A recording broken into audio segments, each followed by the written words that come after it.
right first. So negative.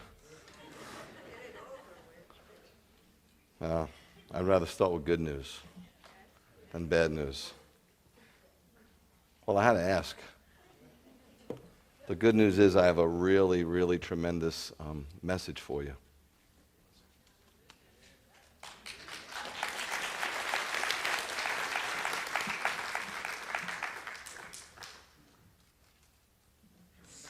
No. What? The bad news is I can't give it to you till next week. That's true. I'm truthful. I have to give what God wants me to give. Okay, look. There's a word in the Bible used about 100 times, depending on what version, between 100 and 105 times. It's called testimony. And it's, in the Hebrew, it's aduth. In the Greek, it's martus. It's used both in the Old and the New Testament. And it just means, without being, too theological, a report, a record, a witness. And this week actually marks 25 years for me, this week, that I had an encounter in Israel.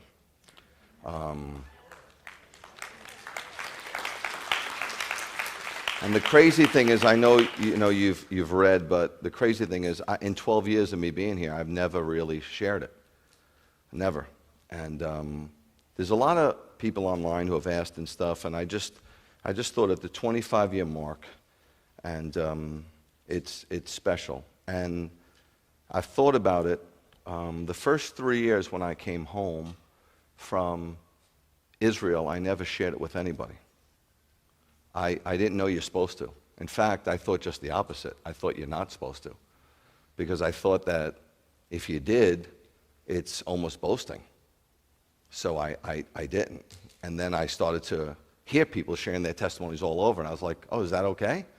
Also, I didn't, and this is the greater reason. It was so sacred and holy that I couldn't. You understand? I mean, people share holy things sometimes that I don't think they're supposed to. I just never felt God telling me to.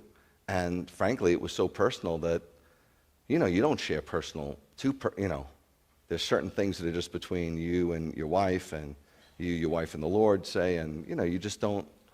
But I'm not really, I don't hold my cards tight, close to the vest at all. I'm fairly transparent. But anyway, I want to give you, I've thought about this. I want to make sure that I get it right so that you get it right, and there's no fairy tale in it. So I'm going to start with showing you a picture of where I grew up. That is I know it looks like the projects, because it is the projects. They're called the Gun Hill Projects. And there was 6 buildings. And let me see, my apartment, is this thing working? No, it's like dead. Anybody got a laser pointer? I feel like Monty Hall. You got one, Sarah? Well, don't point, give it to me. All right, this might work. This might work. Let's see. I've had it on there. This building was my building, 712 East Gun Hill Road, and I was on the 3rd floor right there. So this train, you know about elevated, it's called the L elevated. There's only 2 places in the world that have elevated trains. One is New York, the Bronx, and the other one is Chicago. And so I got to, thank you for agreeing with me. And I got to hear this train all the time. The train system in the Bronx, it ran every minute. So I got to hear the train all the time. And these buildings were huge. There was 6 of them, 1, 2, 3 on that side. This is where the shopping was. And, we walked to school. My synagogue was up this way, about 1.5 miles, and that was the neighborhood. Now, this was the original hood, if you will. I know that you hear that term. But my people, we like to call it the hood, if you will. So that was my hood. And you go into the tent of meeting and you got the holy place, and then you got the most holy place, the Kadosh HaKadoshim. Well, the Bronx was a wild place, and the projects was the wild of wilds. Okay, I see how kids grow up here. It's so I just can't even wrap my mind around it. When I see kids in this area get into like a late model BMW and go out to lunch during school, first of all, I'm thinking, what kind of job do they have that they can afford a BMW? And then if they're not working, who's paying for the lunch? And they're dressed nice, they have nice, like a golf shirt on and khaki pants. I'm just amazed at the difference because in my neighborhood, there was a lot of, it was mafia-ridden. There were prostitutes in my building, and people would come there, sadly enough, when they wanted to commit suicide, because it was one of the tallest buildings, and it would happen a fairly regular basis. And right across the street, there was a schoolyard, and it was totally drug-infested. And there were major gangs. You could even research these gangs. The Black Spades are kind of still around, but that was a major gang. Thank God they were my friends, because there was a day in the Bronx called Kill Whitey Day. And if you weren't friends, you were done. You were done. There was also, though, the Savage Skulls, and they were a Hispanic gang. And then there was the Golden Guineas. You could figure out who they were, right? Hopefully. For you that have been raised in the South, those are a slang name for Italians. They were an all Italian gang. Then there were the White Angels, and then, New York City was a real melting pot, wasn't it? Except nobody really melted together, if you know what I mean. But there were also, I have to tell you, there were some wonderful people. This was a low-income housing project. My parents were wonderful. They just didn't have much money, so they were subsidized. And my father was the kind of guy that if he got a subsidy and he ever made it, he would give it back. There's no question about it. He would not, it wasn't a pride thing. It was like, wow, you gave that to me, I owe you. And today, it's just the exact opposite. It's you owe me, right? And everybody's kind of fallen into that realm. Even good people, you owe me. Anyway, I was raised in Orthodox Judaism, and there's 3 major branches of Judaism, even though there's like 40 sects, but there's 3 major. Orthodox, where you try to adhere to the Torah. Literally, you try to adhere to the Torah. And then there's conservative, which is you still kind of try to adhere to the Torah, but you apply it in a modern-day culture, which, to be honest with you, I see a lot of Christianity today being applied in the culture. Cultural Christianity, if you will, not necessarily biblical. And then there was Reformed, where it's pretty loose. It's pretty liberal, and it's very, very loose. And today I think maybe 5% of all Jewish people are very religious, if you will, maybe, if that much. So we walked to synagogue, and I went every Saturday, and every Tuesday and Thursday I had to go to synagogue from 3 to 6 for Hebrew school, and that was after school, after you had a full day of school, and I hated it. And I was like the bad boy of Judaism. I always got in trouble. I always got into fights at Hebrew school, and so on and so forth. And there was a lot of anti-Semitism that I ran into, so it wasn't fun being Jewish to me. It was like, I didn't want to be Jewish, At Hanukkah, we got like these little gifts, and we played with this little top, and my Catholic friends were getting, Harleys for Christmas. It was unbelievable. And, just a lot of gift giving, and so, it just wasn't fun. It just wasn't really fun. But I paid my penance. I did my bar mitzvah. And in Orthodox Judaism, you have to learn every liturgical prayer. You're there for 4 hours doing your bar mitzvah. You have to learn every liturgical prayer in the siddur, not this siddur, the Orthodox siddur, and you have to learn every melody. And your Torah parsha isn't two sentences. It's 136 sentences, and you have to learn the trope and the chant, and it just takes years and years.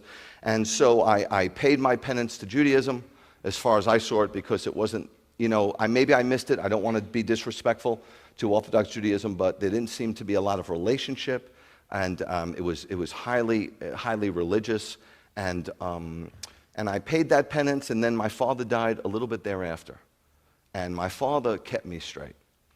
He wouldn't think twice about going to that schoolyard in the middle of all those gangs, and if I was doing something wrong, he'd grab a hold of me and pull me. And if some of those older guys laughed, it was probably not going to be good for them. I've seen him go for it. He was a tough guy, and he kept me straight. He kept me on the straight and narrow. But when he died, it was life in the fast lane. I just went for it. So So I started to party up a storm. You grew up too fast in the Bronx. You did things that you probably should not have done as an adult. And you just grew up very fast. And I was speaking to a pastor recently, and he's just a nice guy, nice Baptist man. And he grew up in this area, and then he went on to Mercer, and then he went to seminary. And he said, couldn't you pick a good crew? And I said, there was none to pick. Everybody did this. It wasn't like I had much of a choice. So that was my lifestyle. And then, but by the grace of God, I guess, I was also smart. I don't know how I managed to party so much and still get all A's. I don't know exactly how. I think maybe I had a photographic memory or something. But I still did well in school. And I knew in the back of my head, my father, who never went to school and who was raised real rough, he just wanted me to go to school. And he said, use your mind, use your mind. And so I was trying to, I guess, make him proud in a crazy way. So I applied myself in school. I graduated high school.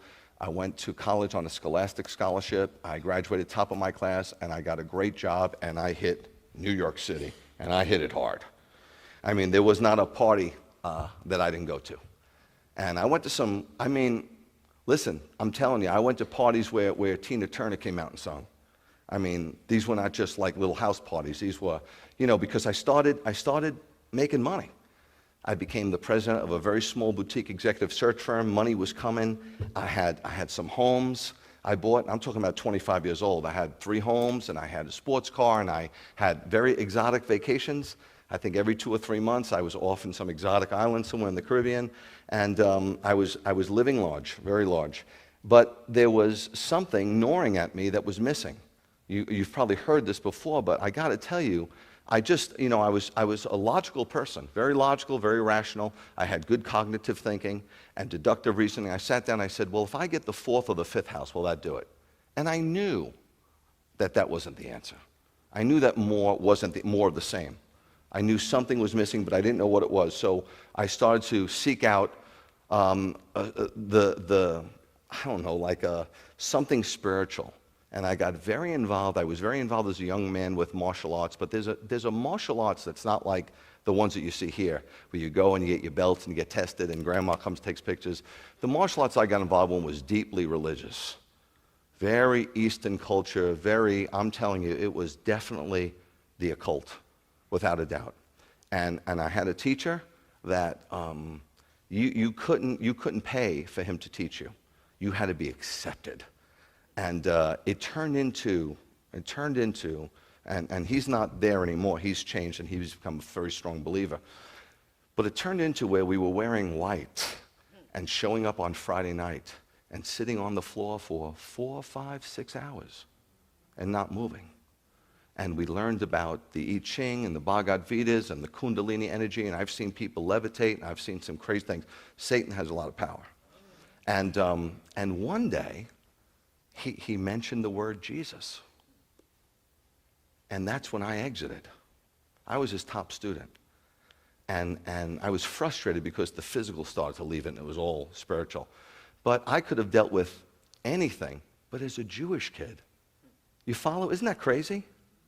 I mean, in strict Judaism, if your son or daughter becomes a Buddhist or becomes almost even an atheist, they're still like your son and daughter, but if they believe in Yeshua,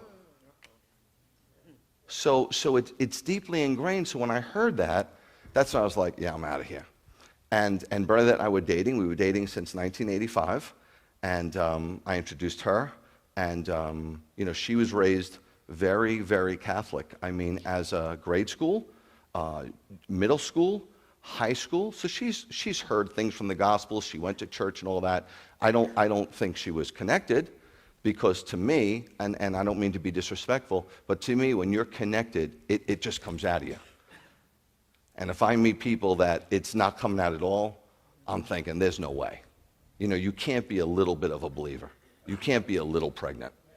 You either are or you're not.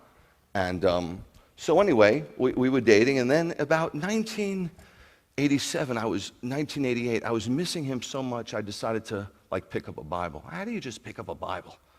I read a couple of things.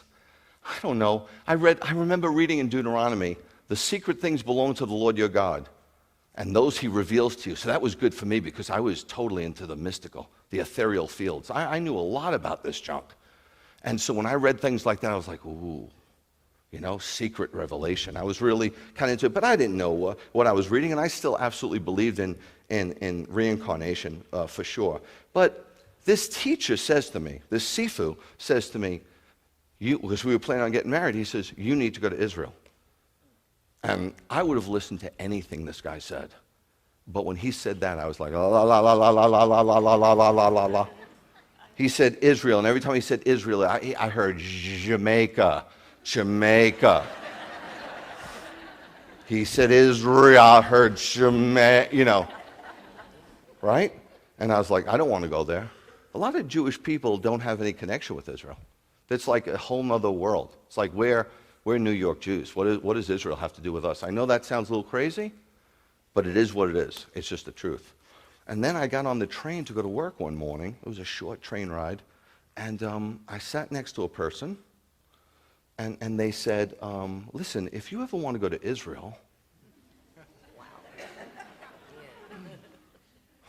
John 16, now I know, on the other side of it, speaks about like almost a pre-conversion. Like God sends people and things and situations that you're not aware of at the time, but in hindsight, then you go, oh, I see how things were coming together. Now I see how you're working, kind of, sort of. So we had a few of those, and then I was like, look, I'm not the sharpest tool in the shed, but I'm no bowling ball. Maybe I'll go. And I was adventurous, believe me. Bernadette and I, both from the Bronx, we're not worried to go anywhere, pretty much. We'll go anywhere, anytime, anyhow. So it wasn't an issue of, is it? So we got married, and on 9/25/1989, the day after our wedding, we were taking off from JFK on an El Al flight. That was the one. Do you remember it? Well, they all look like that, actually. It had a Jewish star on the back. And we had one, remember what we packed for? Now, by the way, I didn't think that Israel was going to be any fun at all. So I put the Greek Isles on the end of the trip as an insurance marker, okay, for a week. But you remember that we packed one bag? I remember it was a Nike bag. It was lime green. One bag between the two of us for 18 days. They actually have washing machines places. You can wash your clothes, actually. But So we left, and we were kind of excited, and right on the plane we met somebody from Israel, and she told us all the great restaurants to go to, and she thought we were so cute. Bernadette was only 23. Just and she looks young now, right? She really looked young. I mean, she really looked young.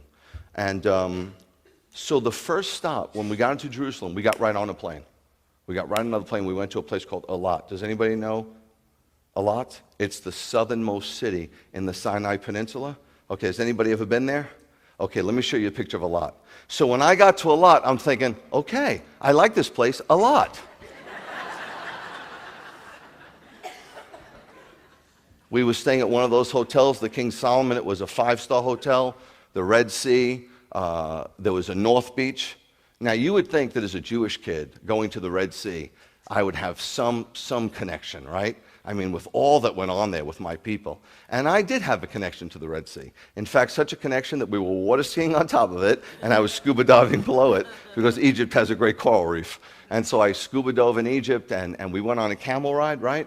And that was cool because we got to see Saudi Arabia, Egypt, Jordan, and Israel all in one shot. So we were partying. We went to a great restaurants. Listen, Jerusalem is one of the most international cities in the world. You have New York, you have London, and Jerusalem, not necessarily in that order. And the cuisine and everything is amazing. Israel's amazing. Wait till you go. I'm going in a couple of weeks with you guys. It's amazing. We went to an Indian restaurant, and they gave us rose petals and water to wash our hands in between courses.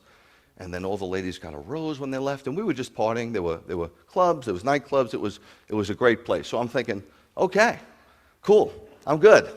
And but then we went to Jerusalem. Do we have a pic? And that was not good. Okay, it was just wild and confusing. I mean, it was so confusing to me. Now, I've never been there, of course, but I just assumed, because I've traveled, in Ireland, you find the Irish. And in Spain, you find the... And in Greece, you find the... And in Macon, you find the Maconites. Like the Perizzites and the Jebusites and the Maconites. God spared you. And no, listen. What I'm saying is when you went into the old city, and we had no travel. I detested touring. I detested that. So you have the Armenian quarter, the Muslim quarter, the Jewish quarter, and the Christian quarter. I thought, how is it so divided? This is Jerusalem. This is the capital of Israel. Israel is a Jewish nation. How you got so little, how did you still give up so much? All the holy sites are owned by different churches and different orders. You have the minaret calling out to prayer 5 times a day. I'm like, how do people hate you so much when all you keep doing is giving everything away? You don't even have your own anything. And then you have 1.5 million citizens that are on your payroll, that you're subsidizing with welfare? I just couldn't believe it. As an intelligent person, I'm like, boy, these people home, they have no clue.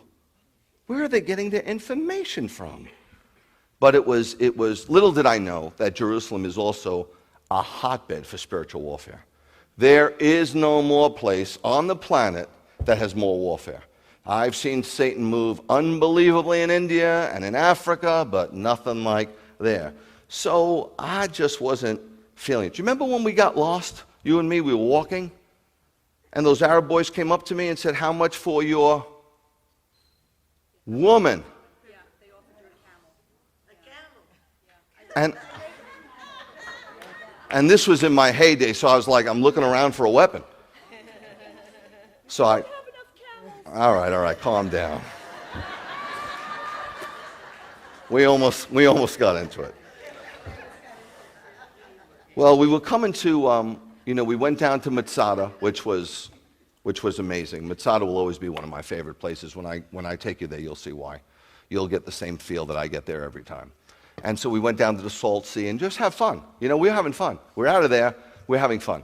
Salt Sea, put on the mud. Me and Bernadette, we're in love. We're hanging. We're having the time of our life, going to great restaurants. Then we went to a beach up in Netanya, Herzliya. We just laid out at the beach. It was magnificent, the Mediterranean up there. Just magnificent. So I'm like, but I don't know. I felt this urge. I can't explain it.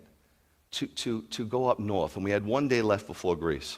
So I said, let's get a car. It was during the High Holy Days. And this is the first time in my life that I saw the name Hershberg meant something. I forgot where I was because they gave me a car. It was a secular person, and they just figured if it's the High Holy Days and I just need to rent a car, I'm probably secular too, but I got favor. Remember? We got the car, took the drive via Maris, the Highway 1 up there, and we didn't know where we were going. And back then in the late 80s, a lot of the soldiers hitchhiked.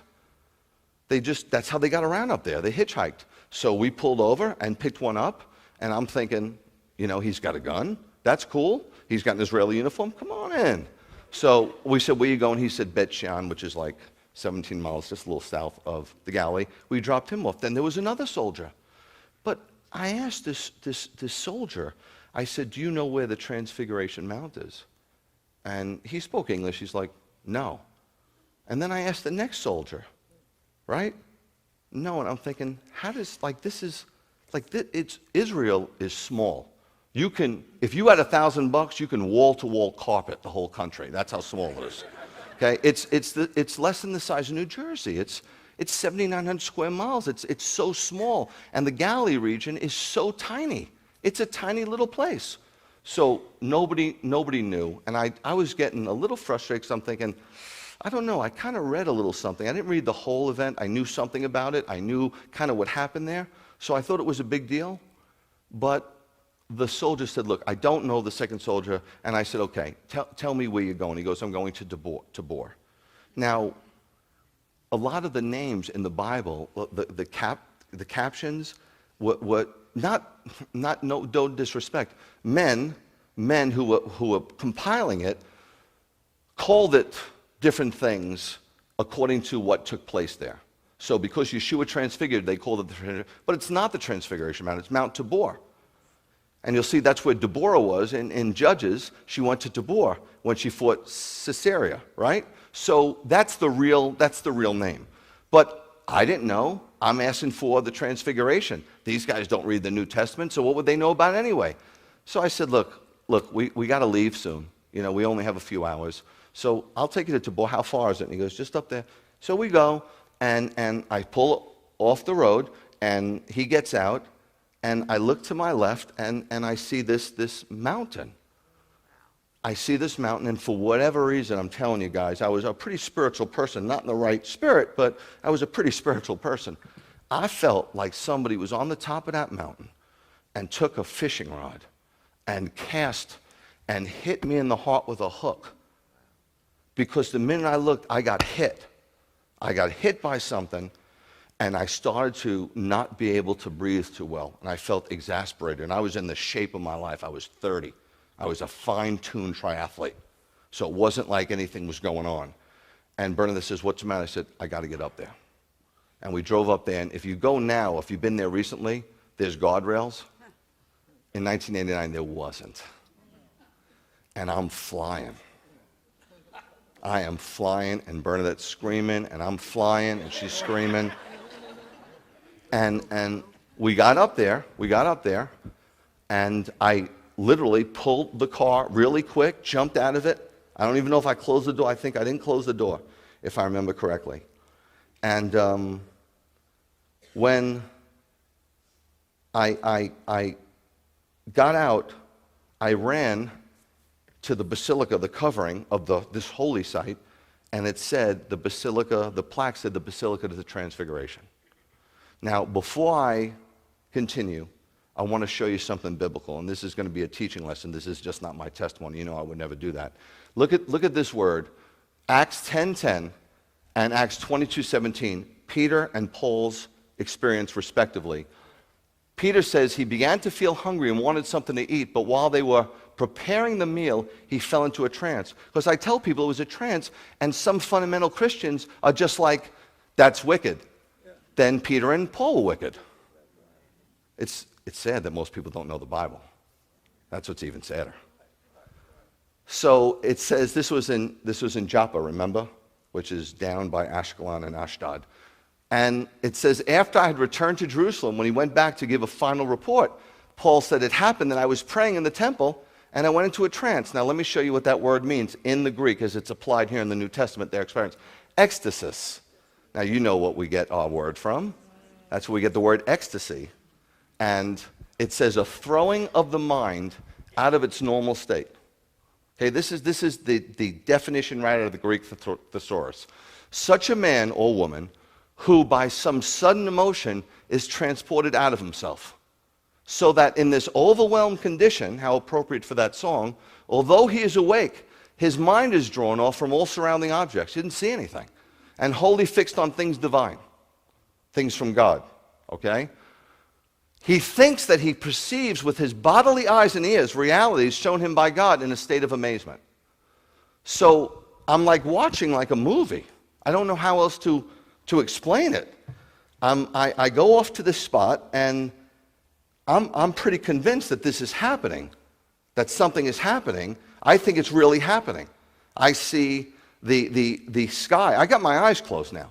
See, the only thing I knew what to do was something called sun posture. It's from an Eastern meditation. You stand still. I've done it for 3 hours straight. 3 hours, man. I've also done it in horse stands where you're down like this. 3 hours, you don't move. It's wild what some people can get your mind to do and your body to follow. Just wild. So all I knew was sun posture, so I found a spot, and I'll take you there when we go. And I tried to empty out my mind. That's all I knew. My eyes were closed, because you always close your eyes to open up your other senses to make them more heightened. And I saw the eastern sky tear. And I saw a figure. And it was very, very bright, and his face shone like the sun, and his clothes were as white as light. And he started to come down out of the sky. He started to descend. And I thought it was happening. Obviously, it was like a trance. It was this thing. And came down, pressed himself against me, and spoke to me. And spoke to me. And basically, I knew who he was because he said, I'm the one you're reading about. And I knew he was talking about the Old Testament because he's all over the Old Testament. From Genesis 3, he's there, and in every page. And he told me a couple other things which aren't really that important. At the end of the encounter, when he told me I had to let him go, because I don't know why, but I guess I was holding him. And then he said, let go. And when I opened my arms, I saw him ascend back. And then when I opened up my eyes, I found myself like this, and I'm wondering what just happened. But I began to cry inconsolably. And I cried because we had a notepad with us. And I just looked at the notes, actually, and I cried for 20 minutes. And it wasn't a sad cry, and it wasn't a happy cry. I didn't know what it was, but now I know it was a sanctifying cry. It was a cleansing. It was a cleansing of all the stuff. And Bernadette had said, let's go. Because you remember, last day, got to pack and got to go to Greece in the morning. Got to take a flight to Athens and then a flight to Rhodos. So I'm telling you, this is no lie, that I said, I'm not leaving. And she, we lived together. We were pretty secular. She goes, come on, what do you mean you're not leaving, Greg? What do you mean? I said, I'm not leaving. And she said, why? I said, Vern, I've experienced everything there is to experience in life, and I've never felt like this. And the situation was, you got to understand, you're hearing me as a believer. You know the Holy Spirit goes with you. I didn't know that. I thought the Holy Spirit, or whatever I experienced, God's presence was on that mountain, and if I left the mountain, I left the presence. You follow? But I'm not really in bad company because there were 3 disciples who thought the same thing in Matthew 17. They said, should we build tabernacles? Right? I didn't understand anything. You got to understand, I'm still believing in reincarnation. Even right then, I'm absolutely convinced that there's reincarnation. So Bernadette said, come on, we got to go. And I was pretty sad. And I said, okay, give me some time. So I went back in the spot, and I started to cry. And I said, I don't want to go. I really don't want to go. But I know I have to. And I'm sorry. I'm sorry. You gave me this great, whatever it was. I didn't know it was a vision, but you gave me this great experience, and now I'm just leaving you. And I said, I promise somehow, some way, I'll be back. Now, there's something you have to understand about a Jew. Even if he's secular, even if he's an atheist, Judaism is not a religion, it's a nationality. Jews are much more proud of being Jewish than they are of connecting with God. For whatever it is, it is. It's just like that. When I was young and somebody said, I'm Irish, I'm Italian, I always said I'm Jewish. And there's something called the 614th commandment. Thou shalt, there's 613 in the Torah. So the 614th is, thou shalt not give Hitler the victory. If you deny your Judaism, you're giving Hitler the victory. I felt like my father would be turning in his grave. Like I'm totally disrespecting my father. So I just felt like I needed to ask. I said, I'm willing to deny my Judaism at this point. Or I'll try to. I'm good with it. But all the persecution, all the years of persecution just for having a last name of Hershberg, I felt like I'm doing, even those 1.5 million children in the Holocaust, I'm doing them such a disservice. But I was willing for what I experienced. And I kind of said, without speaking, look, just tell me, do I have to stop being Jewish? And I could have sworn I heard Yeshua say, I didn't. Yeah. And I did not understand it at all. I kind of just shelved it. I didn't. What do you mean? He's to me, he was the head of I only knew Christianity as Catholicism. In my neighborhood, there were no Protestant churches. I'd never heard of a Methodist or a Baptist. It was Catholic, Jewish, or, you have nothing to do with God. So you're the head of the Catholic Church. So I shelved it. We went back down, off the mountain. It was time to go off the mountain, right? So we could see one more place. I think at the time, I don't know, Bernadette and I have talked about this here and there. We didn't talk about this for years. We didn't talk about this for years. We just didn't talk about it. But I think she might have been a little jealous because she knew something happened, and how did she miss it? Why didn't she get to see anything? So I'm telling you, it's between Rosh Hashanah and Yom Kippur, the time for every Jew to hear the trumpet, to come back to God and repent and have remission of their sins. A very special time, right? And a very special time in our lives. And so we go to one more spot up north, and we'll definitely be here. This is, listen, don't take this the wrong way, but we don't really know where the Mount of Beatitudes is. We don't know where Peter was restored around the Galilee. We don't know where he fed the 5,000. We don't know. There are holy spots that they claim, but even where, supposedly the Church of Annunciation, we don't. It says that he was crucified outside the city. So how could that be the spot? It can't be the spot according to the Scripture. But we don't know the spot. But there's a place we know. Capharnaum in Hebrew, the village of comfort. Capernaum. We know that's the spot. And we know the Scriptures tell us that at 30, he moved from Nazareth to go to Capharnaum, to be with Peter, and that's where he ministered. We know that in a town there was only one synagogue. Wouldn't that be wonderful? Huh? You'd have to get along. You'd have to get along. So we know this is the remains of the only synagogue. So we know if he ministered there, and we know he was a legitimate, highly regarded rabbi, we know this is where he ministered. So when we go there, first we get there, remember, and it was run by, I think, a Franciscan order, and we were wearing shorts and tank tops, so we couldn't get in because we had no sleeves and we were showing our knees. And so I tell this guy, I said, look, a little Bronx came out of me. I said, look, we're here. This is it. We're leaving for Greece. I don't know if we'll ever come back. You got to be kidding me that because we have shorts on. And so I knew enough, and he said, well, this is our order. This is what, I said, your order's out of order because God doesn't care what you wear. He cares about your heart, and we need to get in there. And he's like, I'm sorry, this is the way it is. And I was livid, and we left. We went back to the car, and a little bit as we get in the car, he whistles to us, and he holds up 2 pairs of jeans, right? Was that a belt he had, or ropes? Ropes, they were ropes. Ropes, because, they do the rope thing. And so we ran back, we grabbed him, we put him on in the bathroom, and we went in.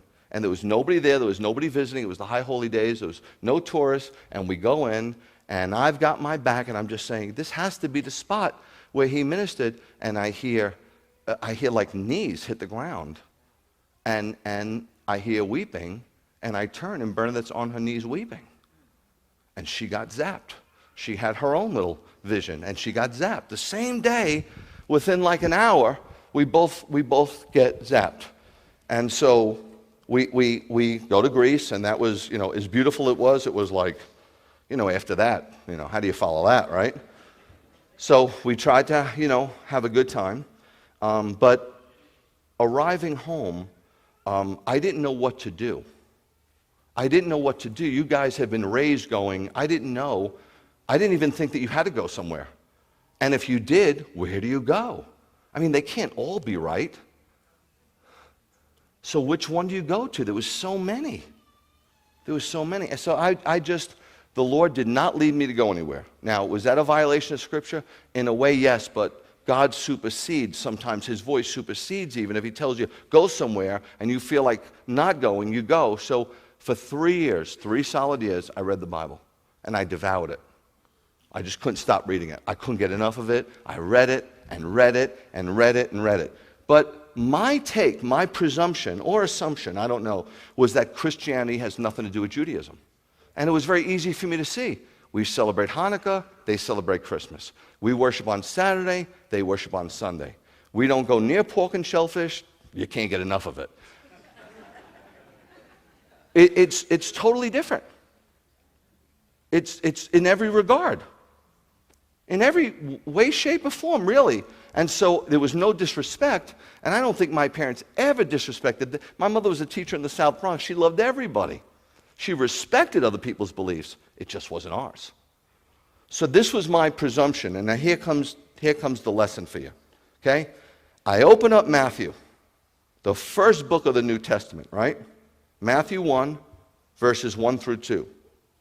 And this is what I read, and I put in parentheses because I knew some people would be here for the first time, and I wasn't sure if you read the complete Jewish Bible, so I did this for you. This is the genealogy of Yeshua. Okay, so they give a genealogy, which is wonderful because we could track his heritage, which is very important. The Messiah, as soon as I read that, I was like, what? I really thought that his parents' last name was Christ. And I'm not being funny. Right? Greg Hershberg, Jesus Christ. That's what I'm not schooled. You gotta remember. I'm not schooled. But when I saw Messiah, I said, that's a Jewish term. Messiah. Son of David, and I was like, it can't be King David. It can't be King David. It must be some other David. And then son of Abraham, and I knew there was only one, Avraham, the father of Yitzchak, and I'm like, he is in the lineage of the patriarchs and in the lineage of the greatest king Israel ever had, and the father of Judah, the tribe of kings. So you follow where I'm going? It was very confusing. My presumption or my understanding was not lining up with the truth of the Word of God. Okay? So I keep reading, and then I get into Matthew 2, and these are the first two verses in Matthew 2. After Yeshua was born in Bethlehem, which is, east of the Jordan, a Jewish town, Bethlehem, in the land of Yehuda, Judah, during the time when Herod, who is half Jewish, was the king, Magi from the east, astronomers, came to Jerusalem, and asked, where is the newborn king of the Jews? And I'm like, the king of the whos? If he's the king of the Jews, then why is there such an incredible disconnect with Judaism and Christianity? Just follow me, just track with me, and you'll see how that answer that Yeshua gave me, I didn't, birthed my whole ministry. Birthed the whole ministry and the whole resurrected messianic movement. For we saw his star in the east and have come to worship him. Now, it wasn't just any star, and these guys were astronomers, and the way I figured it is when David was in Babylon, he probably taught these guys about prophecy, because of course he was very prophetic, and he knew about when the Messiah was coming. And Balaam prophesied in Numbers 24. He saw a star. He said, I see the star. I see him, but not yet. And if you look up that word star in the Hebrew, do you know what it means? Chochab. Chochab is a special star. It means the messianic star. And they saw it. And they knew that the king of the Jews would come someday. And they said, we've seen the star that was prophesied way back in Numbers that Daniel told us about. Where's the Jewish king? So I continue to read. And I read in Matthew 3:1. It says, it was during those days that Yochanan, a.k.a. John the Baptist, arrived in the desert of Judah and began proclaiming the message. Now, I find out after doing a little study, John wasn't a Baptist.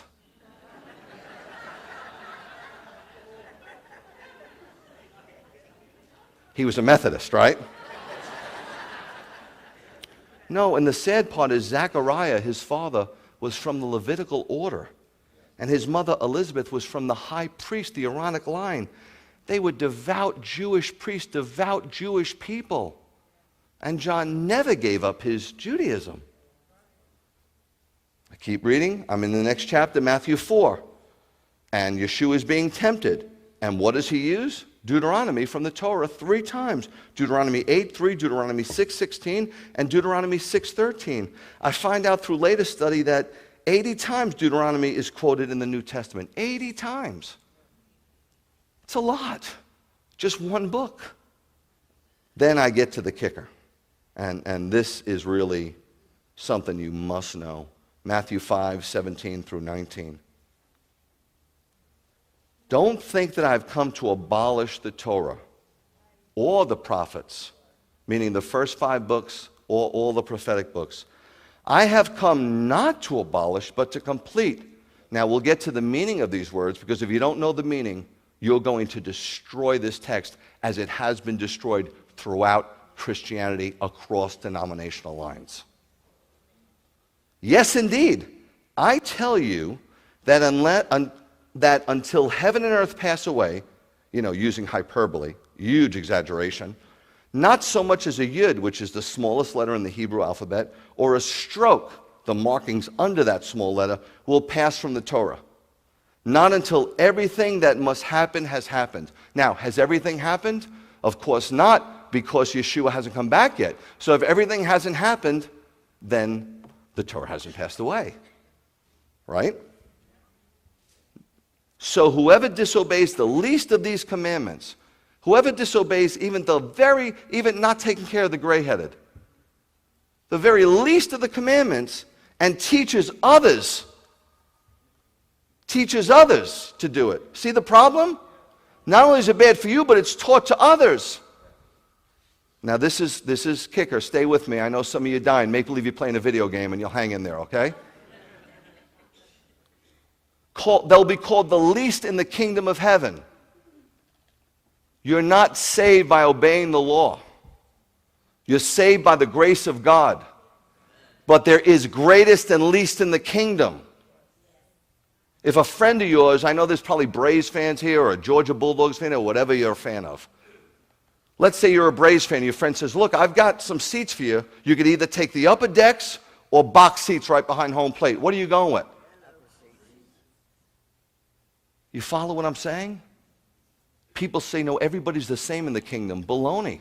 Yeshua taught just the opposite, because they even asked him later in the Gospels, who will be the greatest in the kingdom? And what does he say? You who are the most humble. He doesn't say there won't be great or least. Of course there'll be. Who doesn't want to be as close to him as possible? What person gets saved and goes, I'm good? Then you can't really be saved. Because if you tasted God, you'd want to keep going back and tasting some more. You go to a buffet and what do? You walk through and you get a little bit of everything. And what do you always go back. Come on.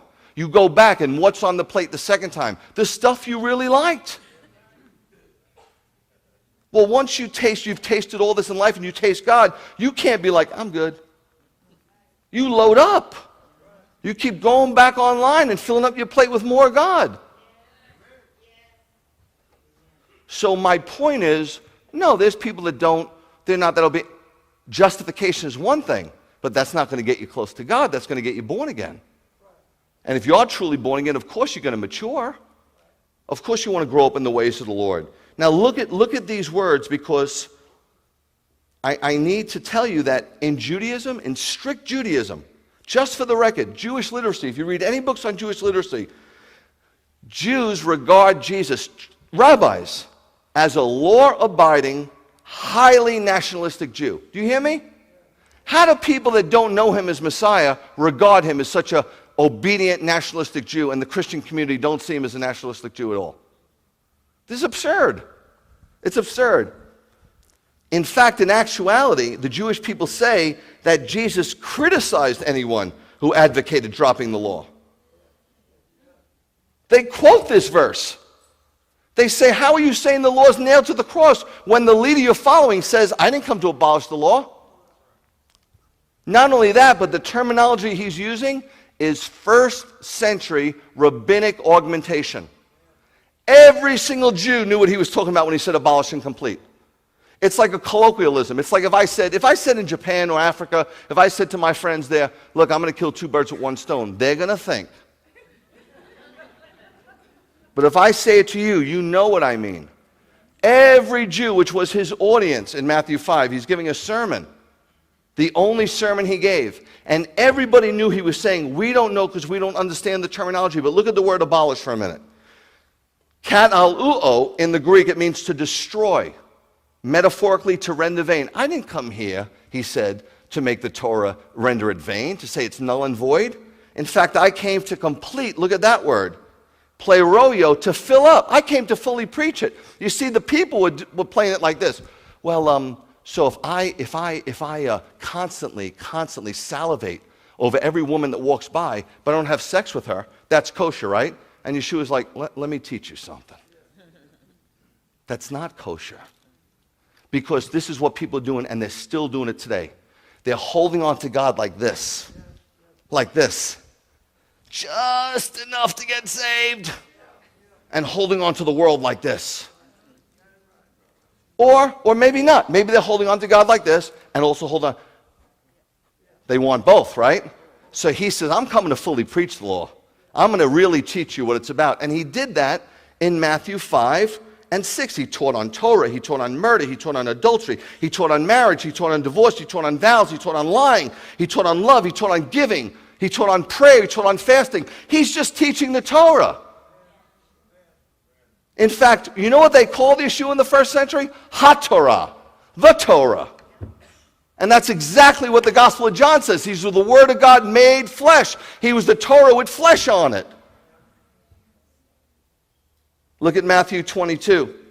Still in Matthew. Rabbi, which of the commandments in the Torah is the most important? He should have said, if the pastors today say he nailed the law to the cross, why didn't he say, look, as soon as I die and resurrect, it's over? Right or wrong? Guys, stay with me. Wouldn't he say that? Or wouldn't he say somewhere along the line in his whole gospel training and teaching these disciples, look, after I leave, you need to change the fourth commandment. That's a big commandment. It's one of the Decalogue. It's 10% of the Decalogue. Wouldn't he have said it somewhere?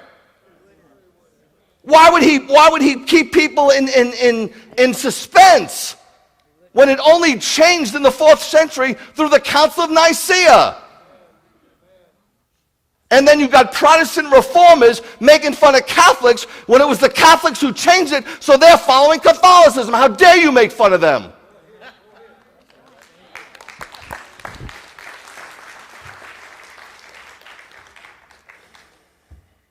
Which of the commandment? He told them, you ought to love Adonai your God with all your heart and with all your soul and all your strength. This is the greatest and most important commandment. And the second one is similar.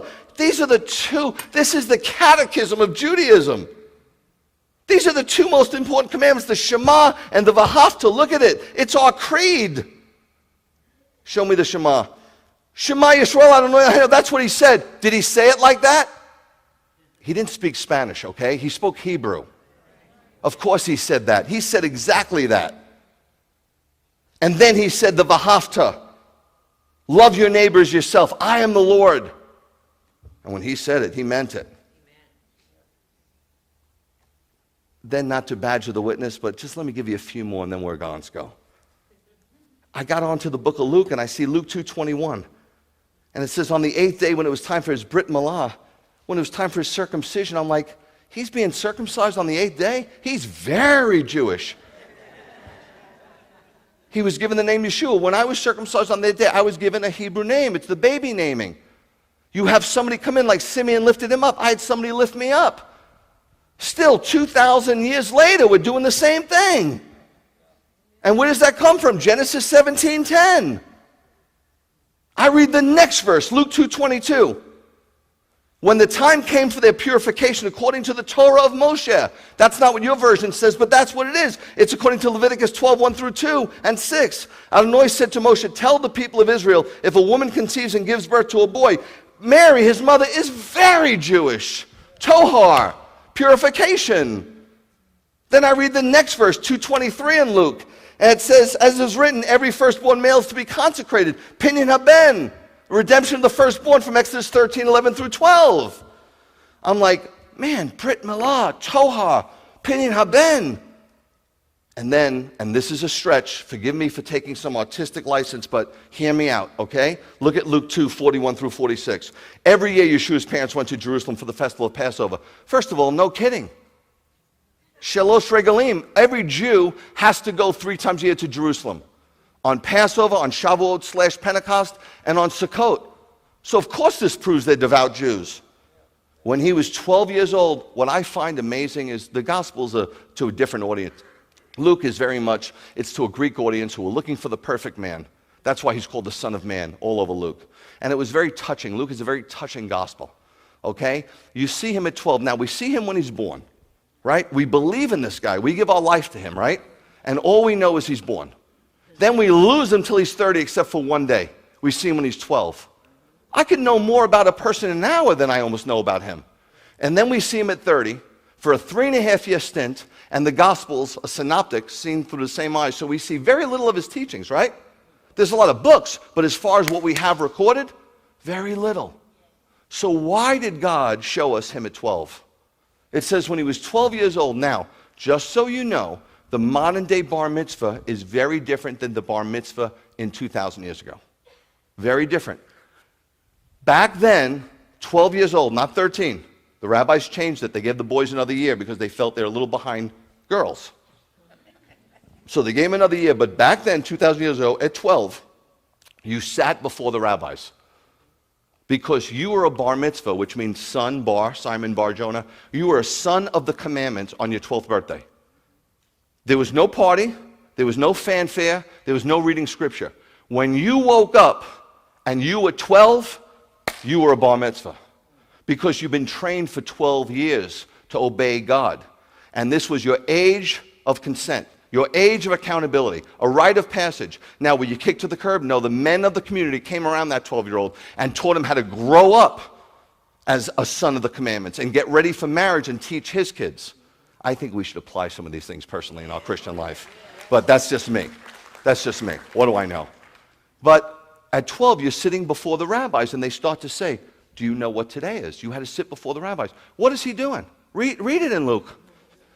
12 years old, they went to the festival, but after the festival was over, when his parents returned, Yeshua remained in Jerusalem. They didn't realize they thought he was in the caravan. They spent the whole day on the road. You might say, how can you do that? I was with Bernadette at a playground when we first moved here 12 years ago. We weren't even living in Macon. I was with the kids, Bernadette at the playground. I'm on the phone, and I said, come on, kids, let's go. We got to go and get some food. We had just moved here, get some food. I get to the supermarket, I get out of the car, and I said to the kids, where's Mom?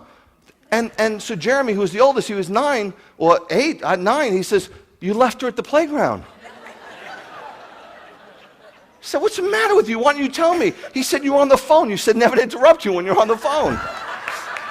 So I'm just saying it's doable, okay? It's doable. Failing to find him, they returned to Jerusalem to look for him. On the third day, they found him sitting in the temple court among the rabbis, the head teachers in Jerusalem, the ones who teach the teachers. Not only listening to them, but questioning what they said. Can we continue? Is there something else or no? That's it. He taught in the... Okay, no, go back, sorry. So on the third day, they found him not only listening, but questioning. They're asking him questions, and he's questioning them. And they stroke their beards, and this is what they say. We have never, ever heard this kind of wisdom out of a 12-year-old. That's because he was no ordinary 12-year-old, let's be honest. Now, today, granted, in Judaism and a bar mitzvah, there is way more bar than mitzvah. Nevertheless, I'm going back 2,000 years. Luke 4:15 through 16, we're almost home. Hang in there. He taught in their synagogues. He was a very highly respected rabbi. When he went to Nazareth, where he had been brought up on Shabbat, he went to the synagogue as usual. He stood up to read.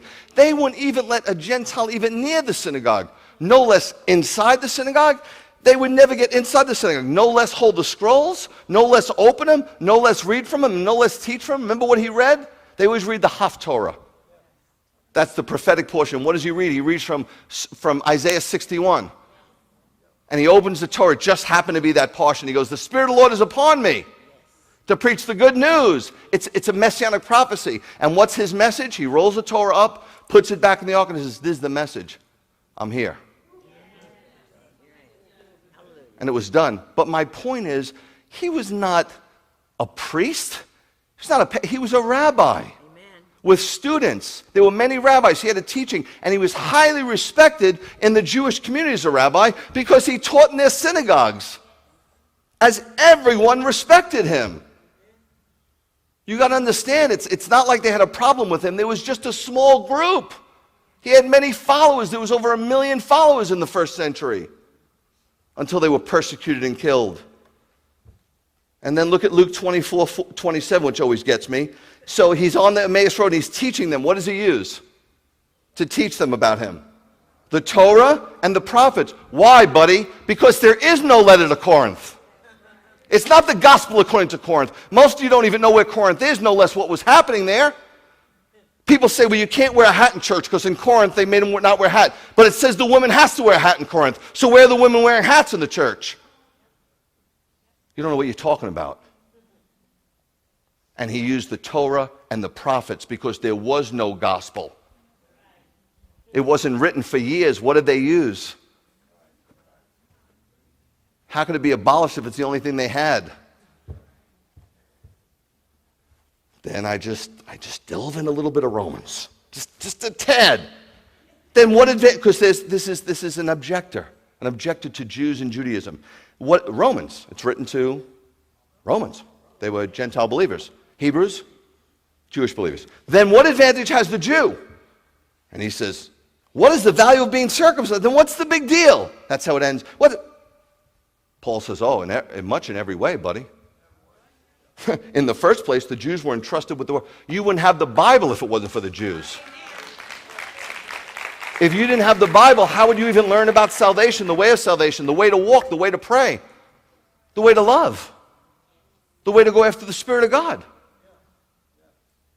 Those people had a target on them, because they were going to keep the oracles. Don't you see what happened at Masada?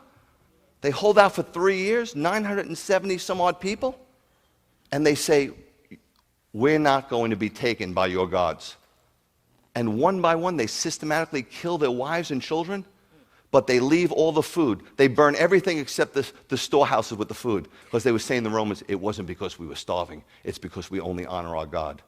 My take on that is, here's a bunch of Jews who don't know Yeshua, have no book of Revelation, they have nothing, and they were willing to kill themselves to not bow down to other gods. What are we willing to do 2,000 years on the other side of the cross?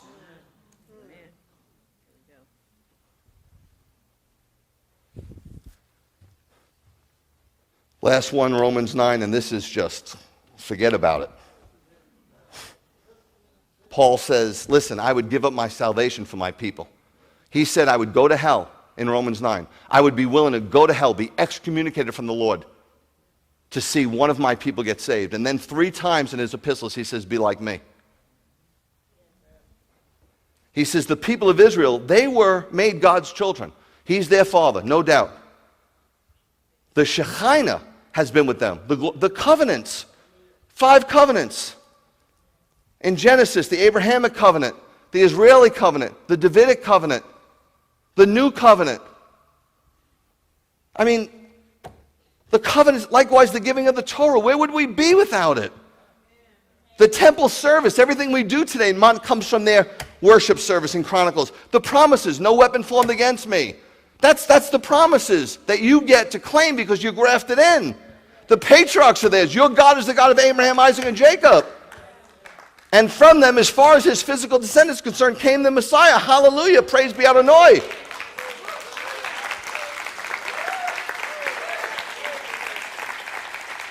When I first came here 12 years ago, I did everything I could. I went to every meeting. Every time there was a meeting, I went there. I killed myself going to pastors' meetings. And every time I'd hear the same thing, well, Rabbi, Jesus was Jewish. I'm like, what is he now? Did he convert? If he was born a Jew, and he died a Jew, and he resurrected a Jew, and he ascended a Jew, I'm not a betting man, but I'm going to put money that he comes back a Jew.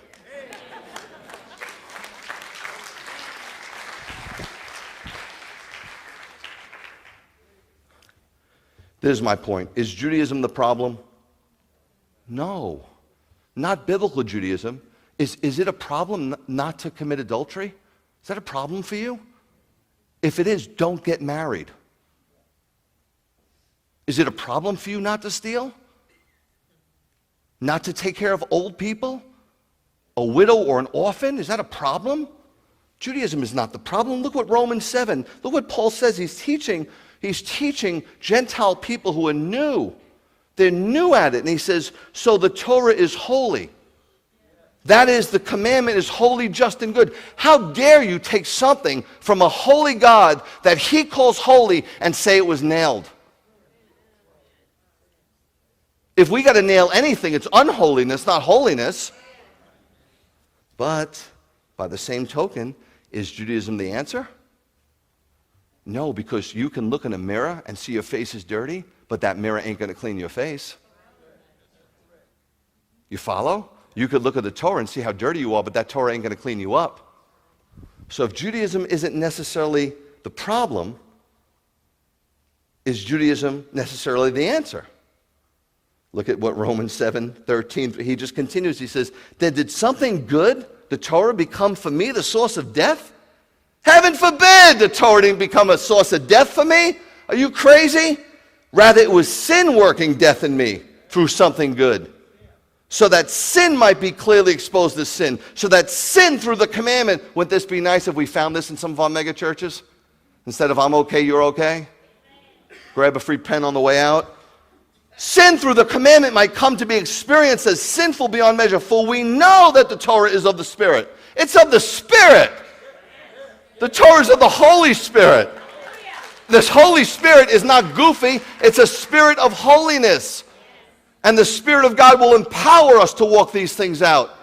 When I left to go to Israel, I was doing a lot of crazy things. Now, have I arrived? No. Either did Paul 10 years into his walk. But let me tell you, I'm not doing a lot of things.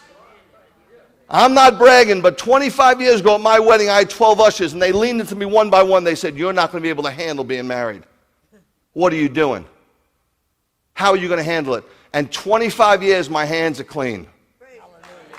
And that has nothing to do with moi.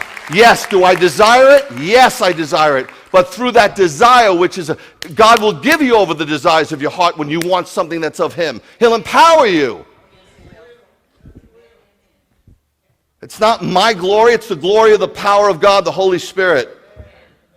He says, for we know that the Torah is of the Spirit, but it's for me. This is Paul, the great Paul. This is after he's saved. I am bound to the old nature. Sold to sin as a slave. I don't understand my own behavior. You know, there's believers that won't even admit this, but the great Paul admits it. You got to be kidding me, pal. I don't understand my own behavior. I don't do what I want to do. Instead, I do the very thing I hate. What a miserable creature. Wretched is some. That doesn't mean you're a bum. It means that you're in a fight of temptation, and at times you're losing. Who will rescue me from this body bound for death? Next verse. Thanks be to God, He will. Through Yeshua the Messiah, our Lord. Sin is the problem, and Yeshua is still the answer. Now, fast forward to today, where Bernadette and I came here 12 years ago not having a clue. These people who hired us thought we had a clue. I'm here to tell you that it's 12 years later, and I still don't have a clue. People ask me all the time, how did you build a $3 million building with a ragtag crew with no money? I said, I follow the Lord. They want some principle. They want to model something I did. We listened to the Lord, and we obeyed Him. Yeah, but you had so much coming against you with splits and this. We stuck with the Lord. We kept our eyes on the prize. It wasn't always easy, but that's what we did. So this little ragtag crew that we came here with, just clueless, that there's people that come up to me. I just got corrected on Thursday, and he said, stop calling yourself a little congregation. You have thousands and thousands of people watching that you're discipling. We have nowhere to go. This is it for us. I never recognize him because I don't recognize him. You know why? Because when I got here 12 years ago, and John Raspberry and another guy who used to be here said, we want to start recording the messages. Ask John how much I wanted to punch him right in the mouth when he said that. I said absolutely emphatically, it wasn't even like, let me pray about it. I said, that's never going to happen. And he said, okay. And then they asked me again, maybe a month later, and then after 3 months, finally I sat there and I said, listen to me. I shoot from the hip sometimes. I say things that aren't so right, and I don't want to be recorded. I don't want people throwing it up in my face. So they pushed, and I said to Bernadette, who's going to listen to this junk? Go ahead, record it.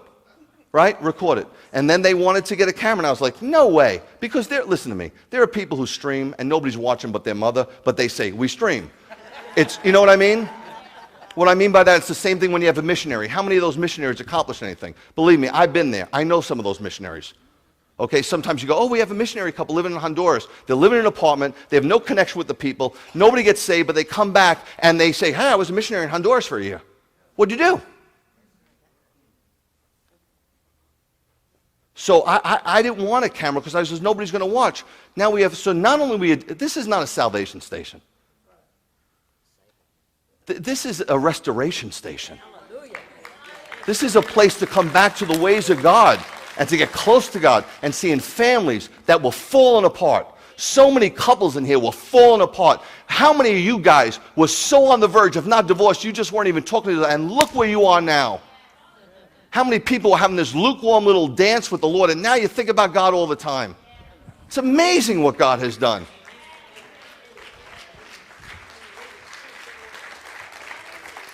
And if that's not enough, look at this. Let me show you a couple of pictures. Look at this picture in Africa.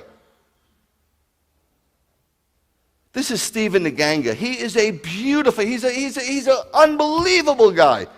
These kids were naked. When we went there, they were naked. They're all orphans.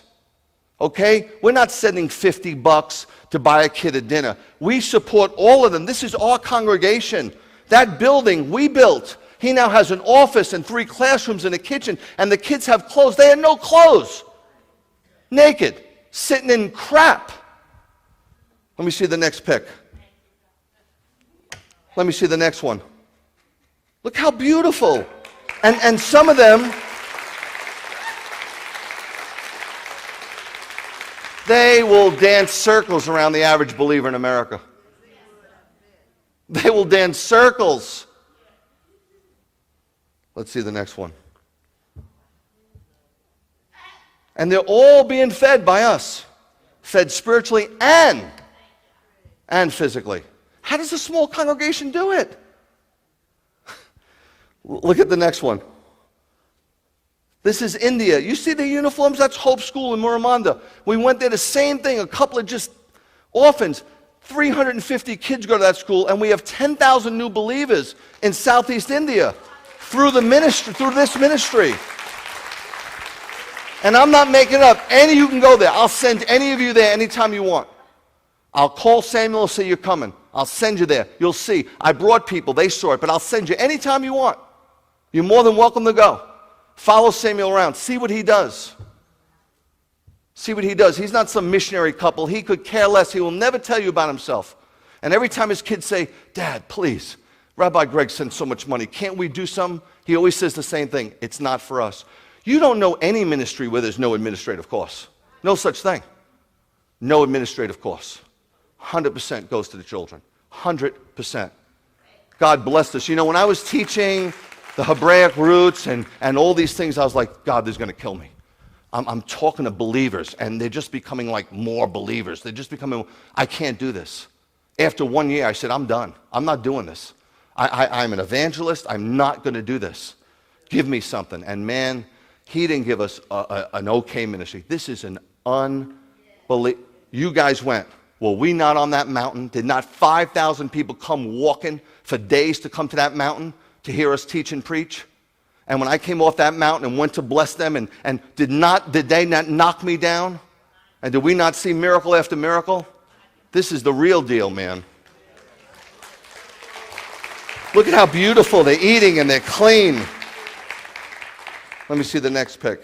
See these cars we bought them, they were being molested. Molested left and right. They're Dalits, man. They're the lowest of the caste. A Brahmin could molest a 5-year-old little girl. They couldn't walk around. Now they're covered. They're protected. That's Davidas, Samuel's father. I've seen him throw a metal clock at his brother when he wasn't paying attention to his preaching. My kind of guy. He was also an orphan, and there was only one Bible in the orphanage, and he has memorized the whole New Testament. Let's go to the next one.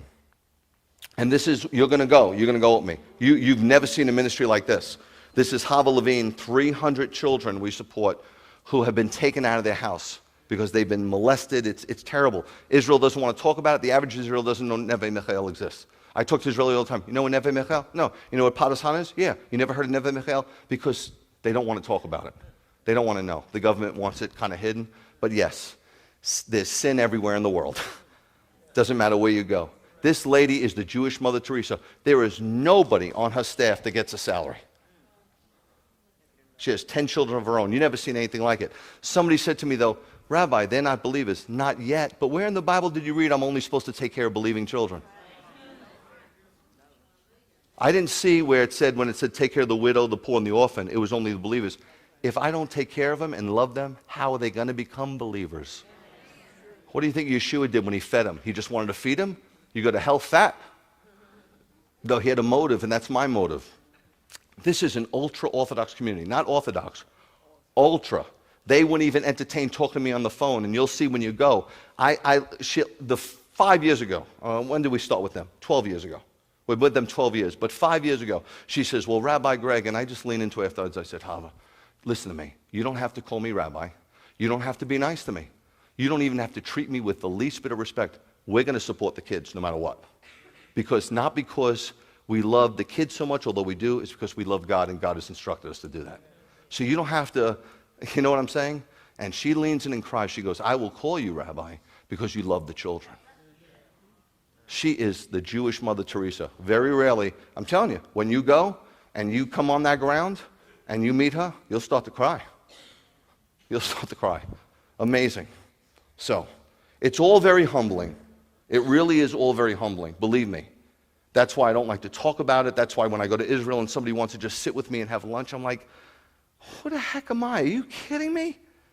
You got to be kidding me. I don't even talk to people about Beth Yeshua when I'm out. I talk to people about Yeshua. I don't feel like I'm leading this. I come in here with shorts because I don't want to be, and I kid around, and familiarity breeds contempt. Sometimes it's dangerous because you're supposed to keep yourself in that general status, but I just don't feel like a general.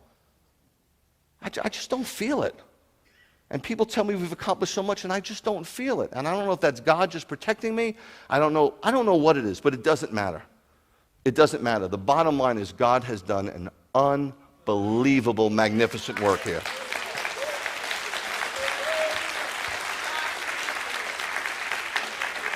That really, really, really is the bottom line. There's people that enjoy this place. They never had to do anything. Never had to support it. It's all supported. And we have people online. They're watching right now. Some of them will tie to this ministry. And we have people sitting here week in, week out, drinking the free coffee and wouldn't even think of tithing. But by the grace of God, it's all provided for. I don't have to cry to you. That's between you and God. I was sitting in Florida, and my friend brings over this couple, and out of nowhere, I'm just leaving the house, and she hands me a check. She says, this is for Neve Michael. I look at it, $2,500. I don't even talk to her about Neve Michael. Did we even remotely mention any of it? No way. That's the way God has provided here. Amazing, miraculous provision. Amazing.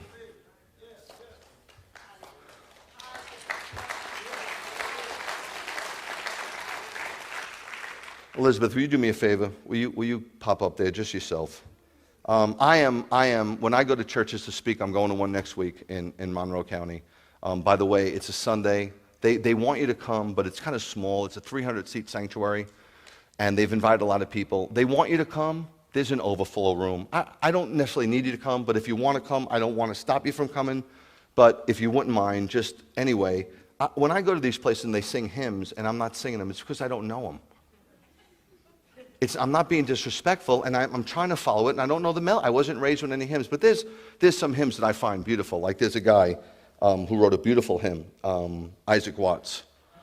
And he lived 1674 to 1748. He wrote this in 1707. It's called When I Survey the Wondrous Cross. And the reason why it hits me, because there's a stanza in there that to me should be our response as a believer. It should be the nominal response. When he says, love so amazing, love so divine, demands my soul, my life, my all. Listen, that is Christianity 101. That is not something you get in prison 30 years into your faith. That's something that you get out of the gate. Yeshua said, deny yourself, pick up your cross, and follow me. That's what he's saying. All. All of you. I want all of you. And I can only hope and pray that today, maybe today, we'll all consider giving God a little bit more. Before I do the Aaronic benediction, I would just like Elizabeth to play this song. I texted her this morning. Was it this morning? Last night? Late? At the campground, yeah. Okay. And I texted her and I said, do you by any chance know this hymn, When I Survey the Wondrous Cross? And she wrote back, said, I'm a recovering Baptist. Of course I know.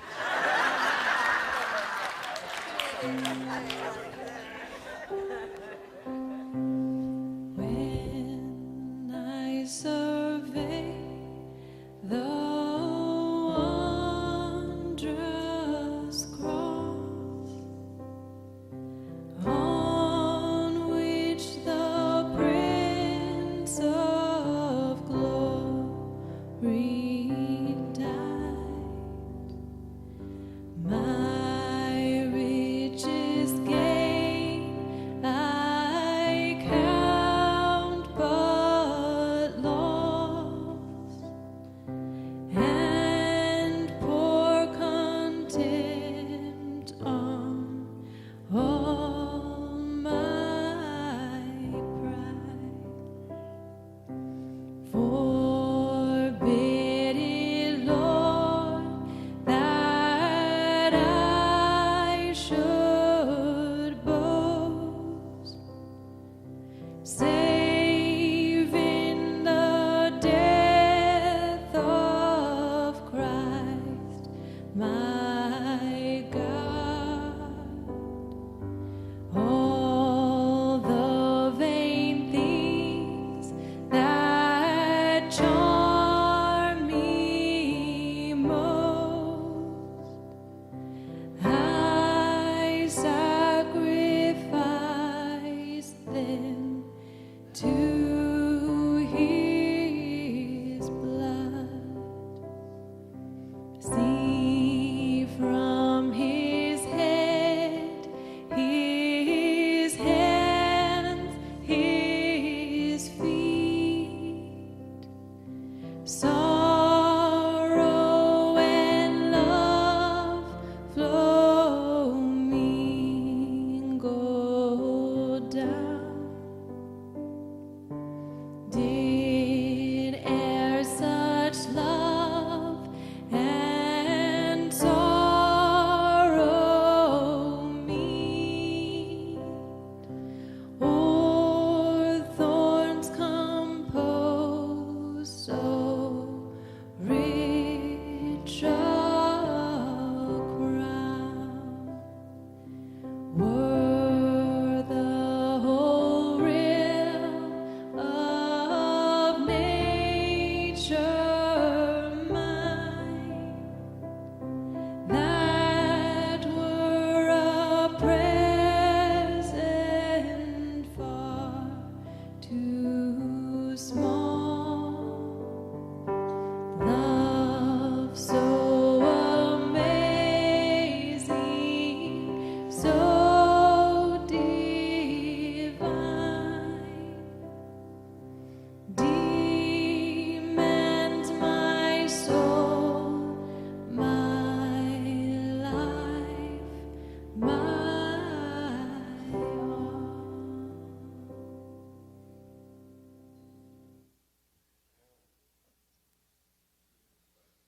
all. Get you guys to come close together, and I will bless you. Well, I'm not going to really bless you. I'm just going to say the blessing that God told Moses to tell Aaron to tell the people, to speak over the people. And I think God's the same yesterday and today and forever. And I don't think you could find a better blessing. In fact, it's the only one. It's the only blessing really in the Bible that God spoke. There's other blessings, but it's the only one in the whole Bible that God spoke. So I can't think of a better blessing than the one that comes out of God's mouth himself. So may the Lord bless you and keep you. May the Lord make his face to shine upon you and be gracious unto you. And may the Lord lift up his very countenance upon you and give you peace in the name of the Prince of all peace, Yeshua. Yivarechecha Adonai v'yishmerecha.